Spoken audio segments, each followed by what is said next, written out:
Friends, कैसे हैं आप सब। आशा करती हूँ कि आप सभी अच्छे होंगे। जैसा कि मेरी प्रीवियस वीडियो में मैंने आपको बताया था कि हम लोग कुछ महत्वपूर्ण समाजशास्त्रियों तथा उनकी पुस्तकों के बारे में जानेंगे, जो कि हमारा यूजीसी नेट सोशियोलॉजी सिलेबस के अंतर्गत बहुत ही महत्वपूर्ण हो जाता है कि हम लेखक तथा उनके पुस्तकों के नाम को जानें, क्योंकि ये हर एग्ज़ाम में, चाहे वो यूजीसी नेट का एग्ज़ाम हो, चाहे वो असिस्टेंट प्रोफेसर का एग्ज़ाम हो, आपको लेखक तथा उनके पुस्तकों की रचना के बारे में पूछेगा ही। ये एकदम मस्ट है। तो मैं इसी के अंतर्गत एक प्रीवियस ईयर सॉल्व पेपर ली हूँ, जिसमें मैं लेखक तथा उनके पुस्तकों के नाम के बारे में बताऊंगी।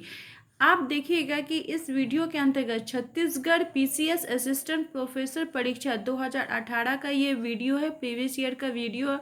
इसमें सिर्फ 19 क्वेश्चन ऐसे आए हैं, 100 में से 19 क्वेश्चन ऐसे आए हैं जो कि लेखक तथा उनके पुस्तकों के बारे में पूछा गया है। तो आप समझ सकते हैं कि ये कितना हमारे लिए इम्पोर्टेंट हो जाता है कि हम लेखक तथा उनके पुस्तकों के नाम के बारे में जानें।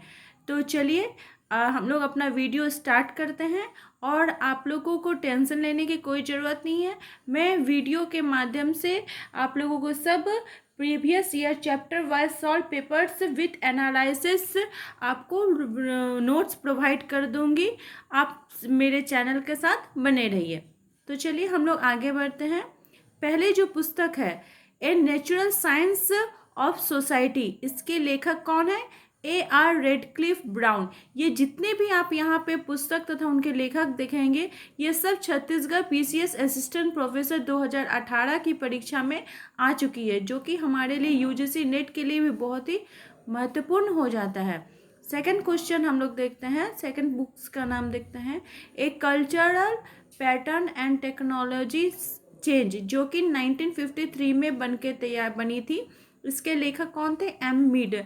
मेरे से जितना संभव हो सका मैंने पुस्तकों का पब्लिश ईयर को भी यहाँ पे पब्लिश लिख दिया है कि किस साल इस लेखक ने इस पुस्तक की रचना की थी।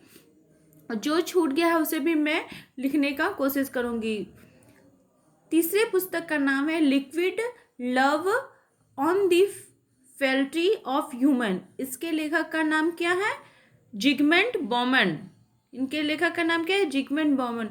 आप प्लीज़, आपसे रिक्वेस्ट है कि आप एक पेन और पेपर ले लें, और जितने भी पुस्तक हैं तथा इसके लेखक हैं उसका नाम को नोट डाउन करते जाएं, क्योंकि ये जो चीज़ है इसे आपको याद करना पड़ेगा। इसे समझने से ज़्यादा आपको याद करने की ज़्यादा ज़रूरत है, इसलिए आप प्लीज़ इसका नोट्स बनाते जाएं। चौथी जो पुस्तक है, रेडिकल होप, जो 2006 में बन के तैयार हुई थी, इसके लेखक कौन थे? जोनाथन लियर। पांचवी पुस्तक, पेडागॉजी ऑफ द ओप्रेस्ड, इसके लेखक कौन है? पाउले फेरे, जिसमें उन्होंने ये 1968 में इसकी रचना की गई थी। इसमें उन्होंने शिक्षा का स्वतंत्रता की व्याख्या की थी। छठी पुस्तक है द इंटरप्रिटेशन ऑफ कल्चर्स, जिसकी रचना 1973 में की गई थी। इसके रचनाकार कौन थे? किलफोर्ड गिट्स। सातवीं पुस्तक है द सोशियोलॉजिकल इमेजिनेशन, इसकी रचना 1959 में की गई थी तथा इसके लेखक थे सी राइट मिल्स। आप प्लीज़ ये सारे पुस्तक तथा उनके लेखक और ईयर को नोट डाउन करते जाएं। The coming crisis of western sociology, 1917 में इसकी रचना की गई थी। इसके रचनाकार थे एल्विन डब्ल्यू गाउंडलर। 9 नंबर की जो पुस्तक है, न्यू सोशियोलॉजिकल इमेजिनेशन, इसके रचनाकार थे स्टीव फुलर। 10वीं नंबर की जो पुस्तक है, professional ethics and civics models, इसके रचनाकार थे इमैनुएल दुर्खाइम। 11 नंबर की जो पुस्तक है, वन डायमेंशन मैन, जिसकी रचना 1964 में की गई थी, इसके रचनाकार है हर्बर्ट मार्कूज। 12 नंबर की जो पुस्तक है, the culture industries, TW Adorno. Man and society, Plamenatz. 14वीं नंबर पुस्तक, माइंड एंड सोसाइटी, इसके रचनाकार थे वी पेरेटो। तथा 15 नंबर की जो पुस्तक है, मॉडर्निटी एंड द होलोकास्ट, ये 1989 में इसकी रचना की गई थी। इसके रचनाकार है जिगमंड बौमन।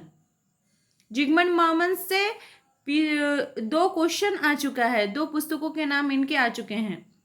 16वां नंबर की जो पुस्तक है पोस्ट मॉडर्न कंडीशंस 1979 में बनी थी। इसके रचनाकार है जीन फ्रैंकोइस लियोटार्ड। 17 नंबर की जो पुस्तक है exile and the kingdom some thoughts on the Ramayana 1978 में बनी थी। इसके रचनाकार है रोमिला थापर, जो कि उनकी बहुत ही महत्वपूर्ण कृति है।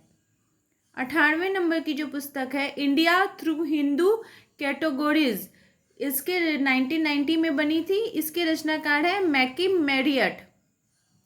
19 नंबर की जो पुस्तक है the information age economic society and culture, इसके रचनाकार है मैनुअल कास्टेल्स। तो आप देख रहे हैं कि सिर्फ एक प्रीवियस ईयर के अंतर्गत 19 लेखक तथा उनके पुस्तकों के बारे में पूछा जा चुका है।